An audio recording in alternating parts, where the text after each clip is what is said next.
I know we just have 5 minutes, so I will be really short. I have a lot of pictures. You can click them on.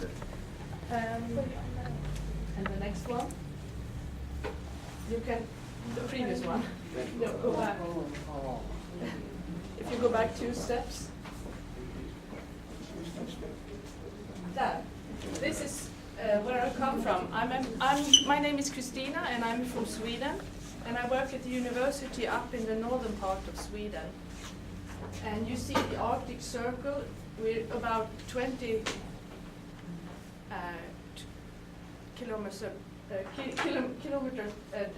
south of the Arctic Circle. It's called Luleå, and you see it's about, here is Stockholm, about here, our main city, and here is Finland and Norway. So now you have a brief, you know briefly where I'm from. You can take the next picture. This is the, I don't know the English word, indigenous people that lived for many, many years before we came. We are not indigenous. And they had this reindeer, so they live up there out in the north also. You can take the next. This is Aurora Borealis. In the winter when it's really getting cold, you have this scenery on the sky. And I cannot explain it in a science way, but it's sometimes something to do with the sun. Smashing out some particles in the air. So that's really beautiful, and when it's really cold, you can see it up in the sky. And the next picture. This is the main city in northern part, above the Arctic Circle. I am from this city, I was born there, and this is iron mining. And the iron mining is really important for the northern part of Sweden. That's why we actually live there, because they're really exporting so much iron mining to all the countries, all the world. So that's why we are existing up in the north. Otherwise, we wouldn't be there. So this is really important for our region. The next city, the next picture. This is the city where I live now, in Luleå. So we both have winter time and summer time. Next. This is also Luleå. And the next. And this is icebreakers. In the winter, the ships are going along, so they cannot go unless we didn't have these icebreakers. So they are situated in the port of Luleå. Next. This is in the summer. And next. This is the university where I work. We have 19,000 students. So we are not a really big university, but still a lot of students anyway. Next. This is the university where I work, the campus. And next. Also that's the library. And next. That's also the university, and a winter day. It looks like this now. We have about this weather right now. And next, also pictures from the campus.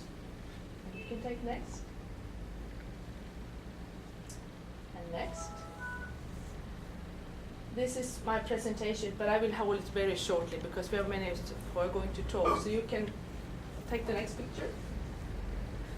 Feel free to ask if you want to know something when I'm talking. This we can take the next picture.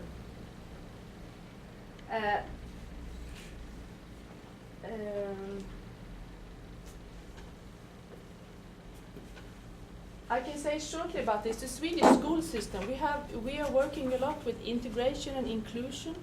So we have all pupils, all with disabilities and without disabilities, go to the same school mainly.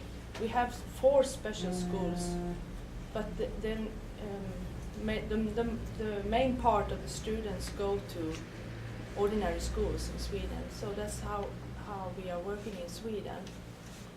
And this is the all the different acts that are that we have to follow. You can take the next. And this is how it is. Since 1994, we have programs for pupils with learning disabilities. They have the same curriculum as regular school, but their own syllabi. And they go up to 9 or 10 years in compulsory school and a 4-year programs in upper secondary. That's how it is. And you take the next.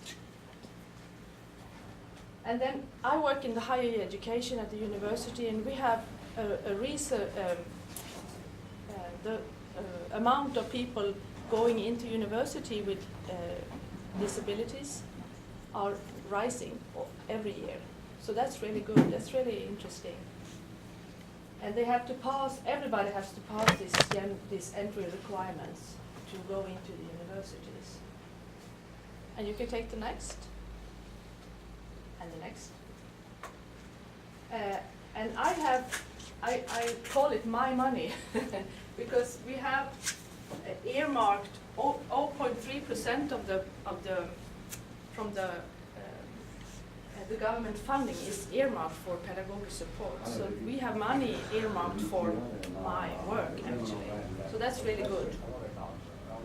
You can take the next. And we have my role as a coordinator for students with special needs. We have a coordinator in every university in Sweden. So we work with issues relating to educational and pedagogic support. And you can take the next. I can show you. This is a good picture that I just wanted to have. When we talk about equality, what is that? What is equality? It's to make everything possible for everybody with all the differences. That's equality thinking. And you can take the next. This is the number of the students at my university, how it looks when they. I do some statistic every year, and we have people with mainly dyslexia. Do you know these words? Dyslexia? Dyslexia. Yes. Yeah. Mobility impairment. We have people in wheelchairs and neck problems, cannot walk. Also mental health disorders. Neuropsychiatric cognitive difficulties. Do you know what that is? Oh, yes. Yes. We have hearing impairment, and we have right now we have one student with sign language interpreter, as you talking about, Susan. And also visual impairment and others. So we have this 320 students at my university right now studying. You can take the next. And this is the type of a pedagogical support that they can get.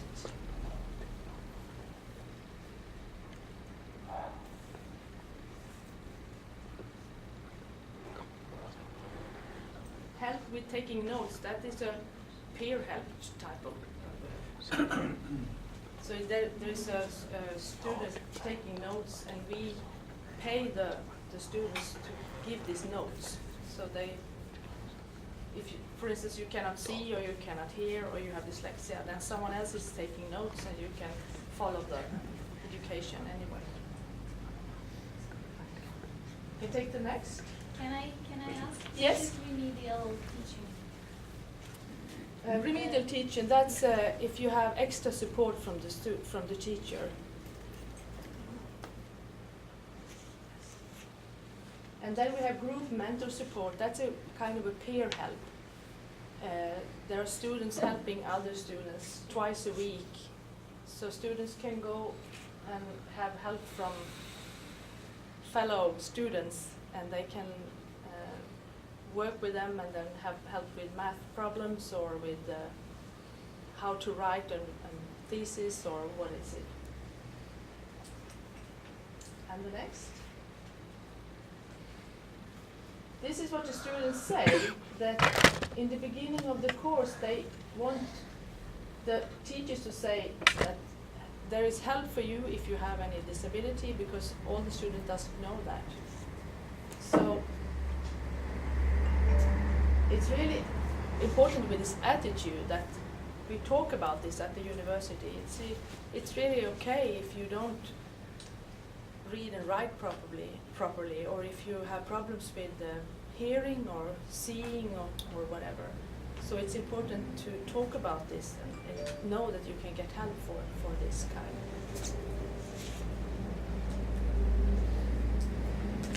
And the next, we can take the next. This is the most important, I think, the student voices. What they say, what they have told me. For instance, for me who has dyslexia, it's really important to be well prepared and have the possibility to read through the lesson material in advance. Then I can save my energy and I learn easier. And another student says, my note helper is so precious to me since I have hearing disorder. I can relax during the lessons and I know that I'm getting good notes that I can read afterwards. And the student that have cognitive difficulties says, I get easily distracted due to my cognitive difficulties and mental health disorder. It's therefore important that I can make the exam a separate rule. And then the next and last one. Take the next. This is a former student. He is almost blind, and he is now a PhD student in computer engineering. He said to me, if the technology doesn't work perfectly, or if I might have to wait a bit for a book, a reading book, or any other material, it's not so bad. The most important and indeed crucial aspect is that the teachers care, that there is a sincere interest in me, and that we together can find solutions for my particular needs. So I think attitude is really important, as you also have shown here. So, yes. Yes. I think you can take the next. Yes, this is what I used to show sometimes when I go out talking to the teachers. Sometimes you think disability is something strange, but I mean it's really common. Look at these famous people. They have actually a disability.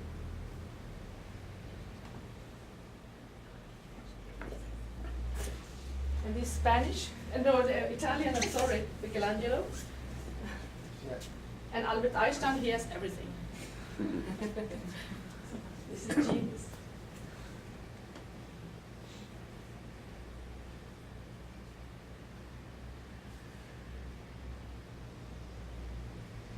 You can take the next. So, thank you. Do you have any questions?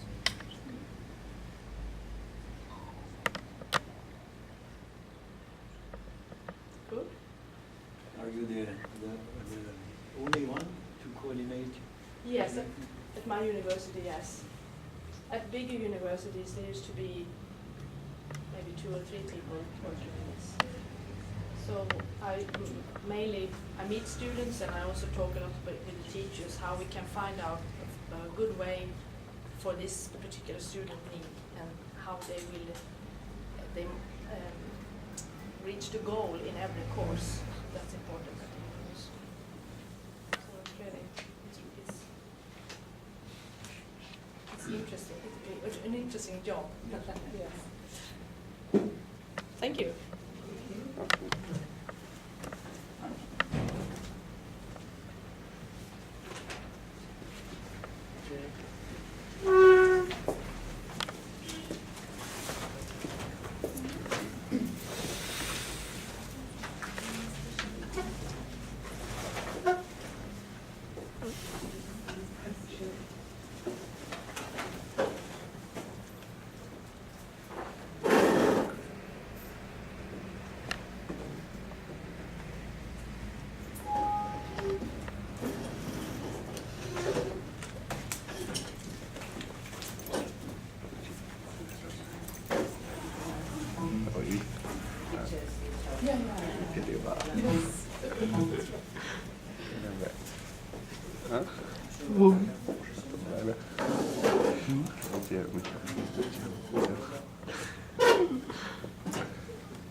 my name is Hans from Germany, a real German name, so it's very easy. I wanted to start with some presents for you. I told it to Leo in the bus.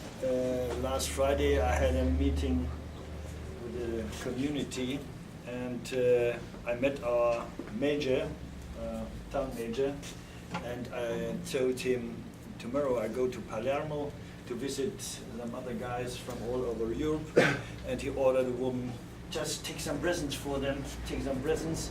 And so in this bag there are presents for you, and I'm a bit ashamed when I saw them, because there's a towel, a pen, and something for the key. I think I put them over there on the table, and if you like it, please take it. I don't want to take it back to Germany, because I'm a bit ashamed. Therefore, I bought some special food from Germany. I think we can get it in, if we have a break here, some sweets and a special kind of bread from the area I live. I didn't prepare some pictures of the area I live. It's a very small town in the western part of Germany, and everything there is flat and green and full of cows and horses. That's all.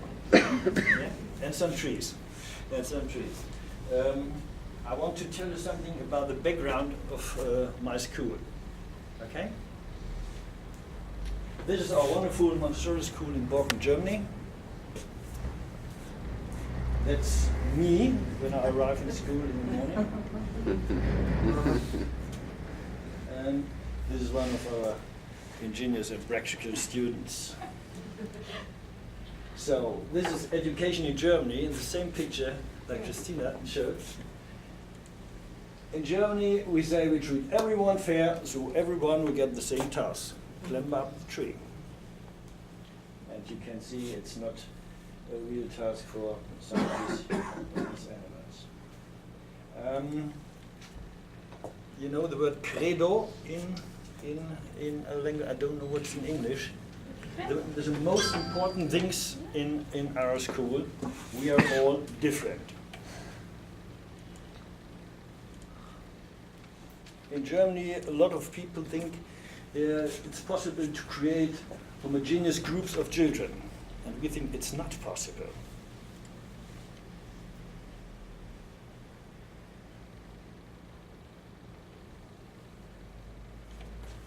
We try to organize individual learning with individual standards for individual children. And we started to think about the construction of such a school in 1979. In 1974, there was a great Council of Education in Germany to organize the future of education in our education system. And there, from this sentence, we do not have the opinion that children with disabilities should be in education, should be educated in special institutions. 1974. So we founded in 1980 a so-called Montessori Spielstube for children from 1 to 3 years, and 2 years later the Montessori Kinderhaus for children from 3 to 6 years, and in 1985 our primary school for children from 6 to 10, and in 1989 we founded the Montessori Comprehensive School. Okay.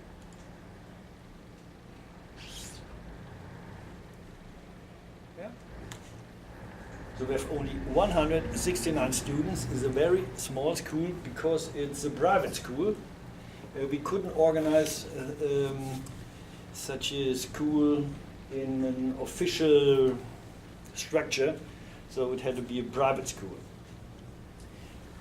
23% of our pupils are with SEN, so we can see 16 with learning disabilities, 10 with mentally handicapped, 7 students with physically handicapped, orally handicapped, speech handicapped, and 4 students with displaying behavioral problems. 4 of them were multiple disabilities. 4 of the 39. We have 28 students in every class and 6 students with SEN included.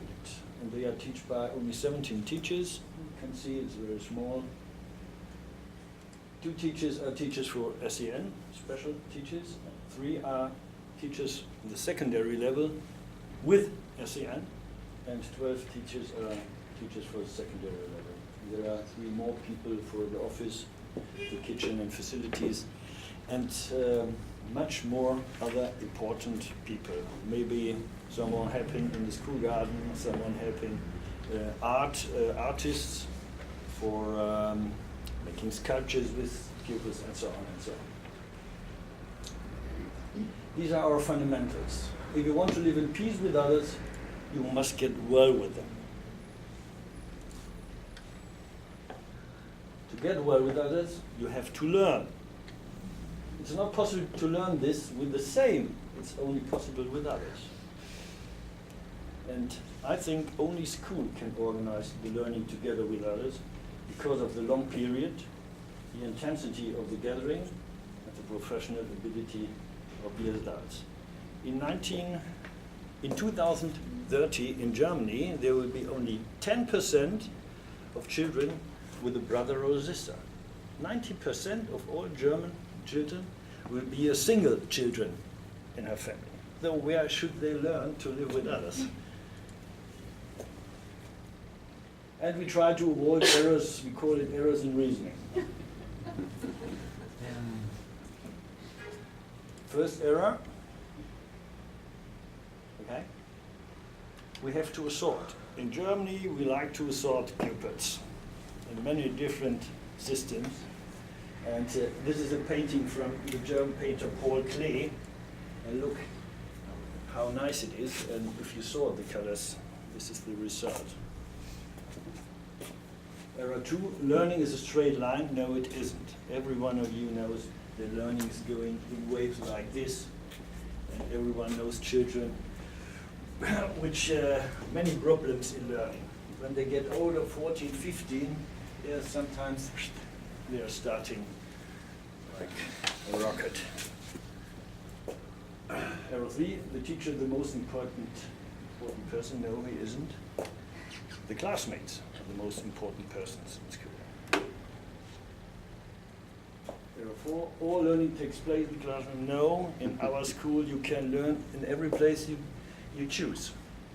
Yes, there's much of lessons in the classroom, but when the children, they work by themselves, so they can choose a place. Maybe the lawn, in the schoolyard, maybe on the floor, maybe on this, I don't know what it is. That's for table tennis, yes. No, learning mustn't be painful. There's a special picture. 1, 2, 3, 4. 4 of them are disabled. This. It's a picture from a math lesson.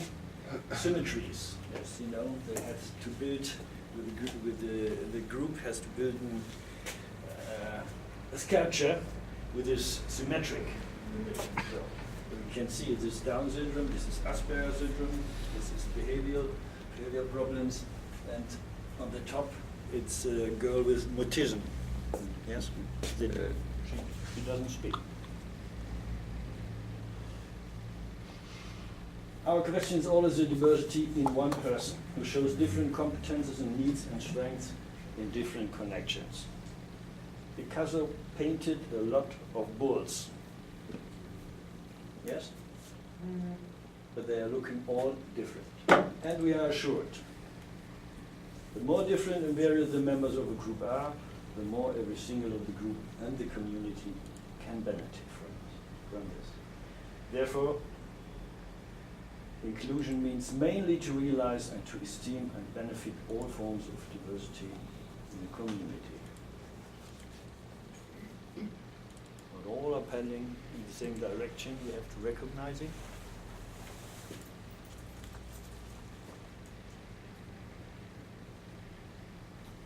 therefore we need individualization. This is written very individual, the word. Therefore, in our school we organized the day of projects. One day in the week there are only projects. This is a project, the French Revolution, yes. We have a school farm. We are learning by weekly tasks to have 10 or more hours per week the time to work with your weekly task. And we are learning epochs. Though there are no, normally in German schools you have history or geography, 2 lessons a week, that's all. And next week 2 lessons, and next week. And then if you do it in epochs, you have 8 lessons per week. And this is very important for the pupils, and it's very effective learning. Okay. We have no marks till 9th grade. It's very important because if you call the school an inclusive school, you can have marks with stars, marks underlined, red marks, green marks, and so on and so on. So we have no marks till 9th grade, and it's good for everyone.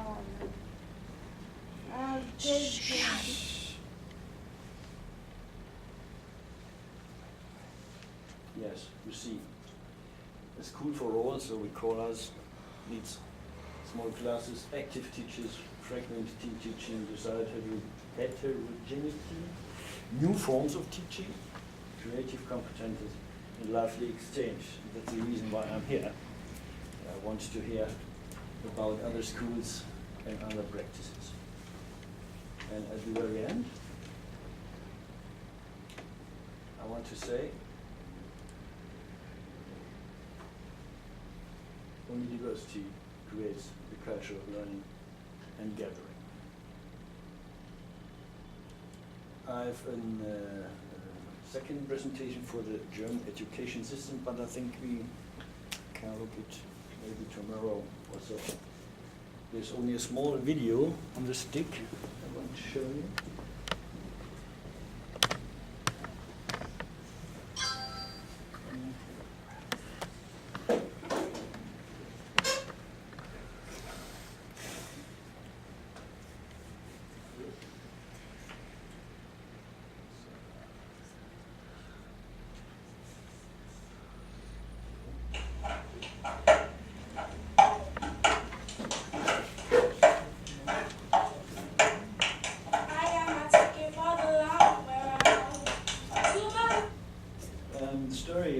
This video is the colored girl is from Africa, and she was, oh, the English word,